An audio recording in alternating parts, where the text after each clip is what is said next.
আলোর প্রদীপ জ্বালিয়ে জুবিন স্মরণে বিশাল শোক মিছিল শ্রীভূমিতে। গানে গানে বিখ্যাত কণ্ঠশিল্পী জুবিন গার্গকে স্মরণ করল শ্রীভূমি।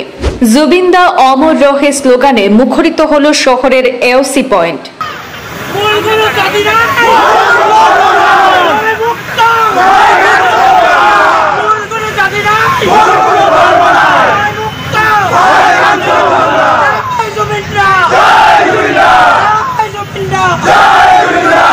কবিগুরুর ভাষায়, এমনও জীবন তুমি করিবে গঠন, মরণে হাসিবে তুমি, কাঁদিবে ভুবন।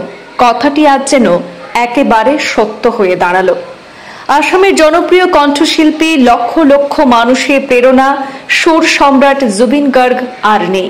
তার অকাল প্রয়াণে গোটা আসাম আজ শোকের সাগরে ডুবেছে।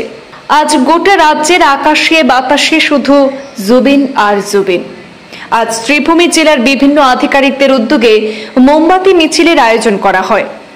জেলায়ুক্ত কার্যালয়ের সম্মুখ থেকে মিছিলের সূচনা করে শহরের প্রধান প্রধান সড়ক পরিক্রমা করে এওসি পয়েন্টে গিয়ে অস্থায়ী প্রতিকৃতিতে পুষ্পার্ঘ্য অর্পণ করে শ্রদ্ধা নিবেদন করেন বিভিন্ন সরকারি আধিকারিকরা। যে মানুষটি গান শুনে প্রজন্মের পর প্রজন্ম বড় হয়েছে, যিনি অসমীয়া সঙ্গীতকে জাতীয় ও আন্তর্জাতিক মানচিত্রে পৌঁছে দিয়েছেন, সেই প্রিয় শিল্পীকে শেষবারের মতো দেখতে আজ গুয়াহাটিতে নেমে এসেছে মানুষের ঢল। রাস্তার দুপাশে, শহরের মোড়ে মোড়ে, ছাদে, বারান্দায়, সর্বত্রই শুধু মানুষ। লক্ষ লক্ষ অনুরাগীর চোখ ভেজা, হৃদয় ভাঙা, অথচ তাদের উপস্থিতি প্রমাণ করছে জুবিন কতটা আপনজন ছিলেন মানুষের কাছে। তিনি শুধু একজন গায়ক নন, ছিলেন আসামের আবেগ, সংস্কৃতির প্রতীক, সাধারণ মানুষের প্রাণের স্পন্দন। জীবনের প্রতিটি বাঁকে তিনি গান দিয়ে ছুঁয়ে গেছেন সকলের হৃদয়। প্রেম, বেদনা, প্রতিবাদ, স্বপ্ন, জীবনের সব রং তার কণ্ঠে মিশেছিল।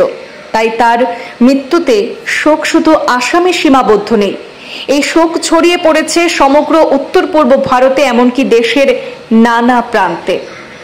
আর তারই ছোঁয়া দেখা গেল বরাক উপত্যকার শ্রীভূমিতেও। আজ শ্রীভূমিতে সেখানে রাজপথে নেমে প্রদীপ জ্বালিয়ে হাতে হাতে মোমবাতি নিয়ে জুবিন গার্গকে সেখানে শেষ শ্রদ্ধা জানানো হয়েছে। আজ ভুবন কাঁদছে, মানুষ কাঁদছে, কিন্তু সেই সাথে বুকে বাঁধছে একটাই বিশ্বাস যে জুবিন গার্গ কখনো মরে না। তিনি বেঁচে থাকবেন তার গানে, সুরে, কথায়, ভালোবাসায়। তিনি প্রমাণ করে গেলেন সত্যিকারের শিল্পী মরে গেলেও তার শিল্প কখনো মরে না, তার শিল্প অমর হয়। দাদাক দেখা পোৱা, মোক গৰিমা বকু দেখা পোৱা, মানে জুবিন দা আমাৰ কাৰণে খালি জুবিন নহয়, আমাৰ হাৰ্ট থ্ৰ' হয়, আমাৰ হাৰ্ট বিট হয়। দাদাৰ অবিহনে আমি একো ফাংচনে আমি কল্পনাও কৰিব নোৱাৰোঁ। আমাৰ সাংস্কৃতিক জগতখন বহুত পিতৃহাৰা, ভাতৃহাৰা হৈ গ'ল। জুবিন দা আমাৰ শৰীৰৰ ৰক্তত কোনে কোনে জুবিন দা আছে। আমি জুবিন দাৰ অবিহনে কেনেকৈ আগন্তুক দিনবোৰ যাম আমি একো ভাবিবই নোৱাৰোঁ। জুবিন দা নাই বুলি এইটো কেতিয়াও নকওঁ, মই মানি লওঁ। মই সদায় বিচাৰিম মোৰ জুবিন দা আছে, আৰু সদায় যোনে মানুহে বিদায় দিব পাৰে, কিন্তু মই জুবিন দাক কেতিয়াও নিদিওঁ। আমি হেণ্ডিকত থকাৰ সময়ৰ পৰা অলপ দিনৰ আগতে শুনিছে, দাদাই ইমান গছক ভাল পায়, ইমান গছক মৰম কৰে। আমি দীঘলী পুখুৰীত বাকী ৰাইজক আৰু আমাৰ অসমৰ চবকে মোৰ ফালৰ পৰা নমস্কাৰ। আমি আজি জানো, আমি ক'বলৈ দৰকাৰ নাই ইয়াতে কিয় আহিছোঁ। আজি আমাৰ চবৰে জনপ্ৰিয় জুবিন দা আমাৰ মাজত নাই। খুবেই দুখেৰে ক'ব লগা হৈ আছে, বিশ্বাস হোৱা নাই। তেখেতে আমাক যি দি গৈছে আমি কেতিয়াও হয়তো সেইটো ৰিটাৰ্ণ কৰিব নোৱাৰিম, আমাৰ মৰম আৰু শ্ৰদ্ধাৰ বাহিৰে। আজি আমি শ্ৰীভূমিৰ আমি যিমান মানুহ আছোঁ চবেই ইয়াতে একেলগে লগ হৈছোঁ।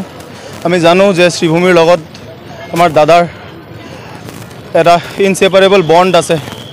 তেখেতৰ বাল্যকাল তেখেতে ইয়াতে স্পেণ্ড কৰিছিলে। তেখেতৰ শিল্পী জীৱন যোনটো আৰম্ভণি ইয়াৰ পৰা আৰম্ভ কৰিছিলে। আজি আমি হয়তো আমাৰ কৰ্মজীৱনত ৰত থকাৰ কাৰণে বা বিভিন্ন কাৰণে আমি গুৱাহাটী যাব পৰা নাই, এবাৰ অন্তিমবাৰৰ কাৰণে দাদাক দেখিবলৈ পোৱা নাই। খুবেই দুখ হয়। কিন্তু আমাৰ আজি সব শ্ৰীভূমি ৰাইজে ইয়াতে আমাৰ একেলগে লগ ধৰি হাজাৰ হাজাৰ মানুহ ওলাই আহিছে দাদাক শ্ৰদ্ধাঞ্জলি দিবলৈ। আমি ডিসি অফিসৰ সন্মুখৰ পৰা AOC পইণ্টলৈকে আহিছোঁ আৰু চবে আমাক ছাপোৰ্ট কৰিছে, হেল্প কৰিছে।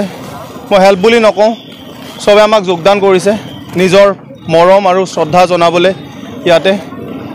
দাদা যদিও আমাৰ মাজত নাই, হয়তো বিশ্বাস কৰি লোৱাটো খুবেই টান, কিন্তু আমি সদায় দাদাৰ গানৰ মাজত তেখেতক জীৱিত ৰাখিম। আমি জানো যে বিহু মানেই দাদা আৰু দাদা মানেই বিহু। দাদা অকল শিল্পী নাছিলে, তেখেতে নিজে এটা অনুষ্ঠান আছিলে। আমি যোনটো ভইড ক্ৰিয়েট হৈছে সেইটো আমি হয়তো চাই কেতিয়াও পূৰণ নহ'ব, কিন্তু যিমান দিন জীয়াই থাকিম দাদাৰ সংগীতক আমাৰ নিজৰ লগত আঁকোৱালি লৈ আমি জীয়াই থাকিম। ধন্যবাদ।